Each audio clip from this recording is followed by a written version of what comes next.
अब मैं मोहन पाठक और आज बात करेंगे यूसीसी के बारे में। क्या है यूसीसी का मामला और क्या कर रही है केंद्र सरकार और क्या कर रहा है कोर्ट। तो सबसे पहले हम बात कर लेते हैं यूसीसी के बारे में कि यूसीसी होता क्या है। तो दोस्तों, यूसीसी की बात करेंगे तो इसे यूनिफॉर्म सिविल कोड के नाम से जाना जाता है, यानी कि समान नागरिक संहिता के नाम से इसे जाना जाता है। और ये क्या करता है, भारत के सभी नागरिकों को समान अवसर प्राप्त कराता है, यानी कि समान कानून लागू करता है। जैसे धर्म के आधार पर, मजहब के आधार पर, पंथ के आधार पर लोगों को अलग अलग सुविधाएं प्राप्त हैं हमारे भारतीय संविधान में। जैसे अगर हम बात करेंगे विवाहों की बात करेंगे, मैरिज एक्ट की बात करेंगे, तो हिंदू मैरिज एक्ट अलग तरह का केस बनता है और मुस्लिम मैरिज एक्ट अलग तरह का केस बनता है। जैसे हिंदुओं में बात की जाए, शादी की उम्र 18 वर्ष बालिकाओं की है, लेकिन इस्लाम में, यानी कि जो इस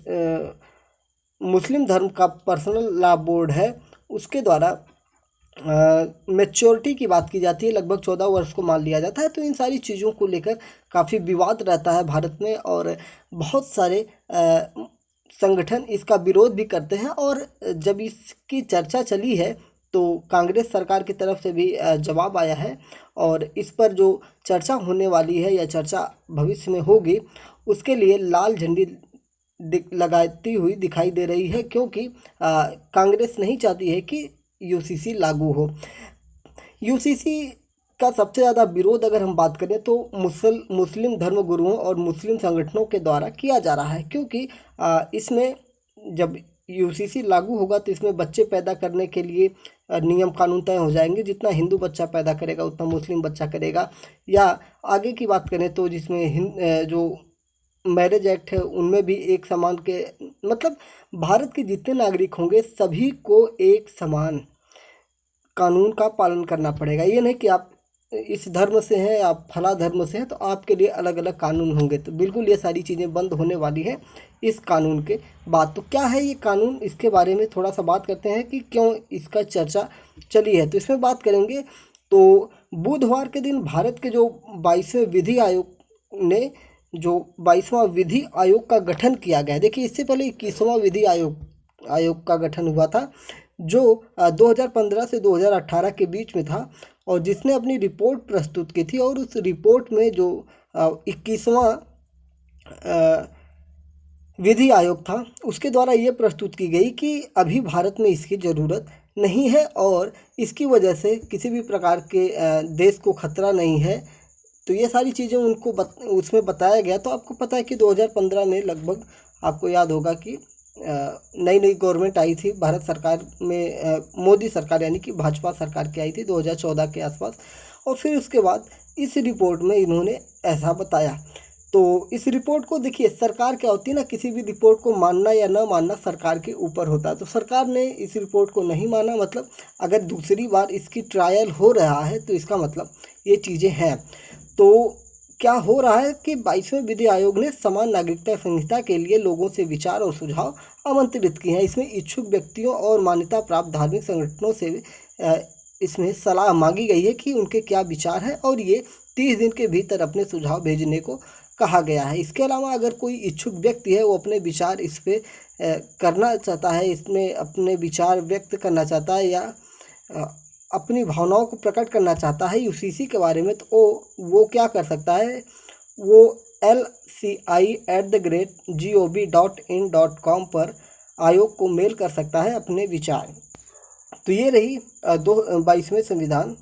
22वें विधि आयोग के बारे में बातें।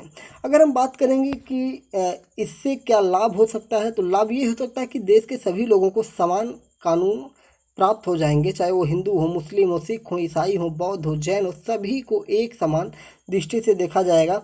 और साथ ही साथ कर्मचारियों को भी इसका लाभ प्राप्त हो जाएगा। और भारत की जो जनसंख्या वृद्धि है उस पर भी काफ़ी नियंत्रण करने की ज़रूरत हो जाएगी, क्योंकि भारत विश्व का सबसे ज़्यादा जनसंख्या वाला देश अब बन चुका है। तो भारत में यूसीसी लाना बहुत ज़रूरी है, क्योंकि जब इसके कानून आएंगे तो इसमें कई प्रावधान आएंगे और उसमें बच्चे पैदा करने को लेकर भी प्रावधान आएंगे। तो जो भी लोग ज़्यादा संख्या में बच्चे पैदा करते हैं उनको किसी भी प्रकार की सुख सुविधा प्राप्त नहीं होगी गवर्नमेंट की तरफ से।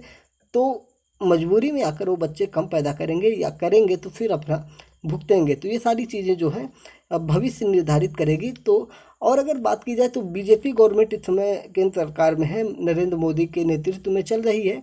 तो इन्होंने अपने चुनाव में जो पहला इससे पहले चुनाव हुए थे 2019 के, उसमें उन्होंने ये बताए थे कि किस प्रकार से वो क्या क्या उनके एजेंडे में शामिल है, जिसमें जम्मू कश्मीर का मामला था, 370 थी, फिर 3 तलाक का मामला था और भी कई सारे मामले थे, जिसमें आप राम मंदिर का मामला भी देख सकते हैं और भी मामले थे जिनमें यूसीसी का भी मामला आपका था। तो इन सारे मामलों पर आप देख ही रहे कि राम मंदिर बन रहा है, जम्मू कश्मीर में 370 धारा हट चुकी है, फिर उसके बाद 3 तलाक बैन हो चुका है।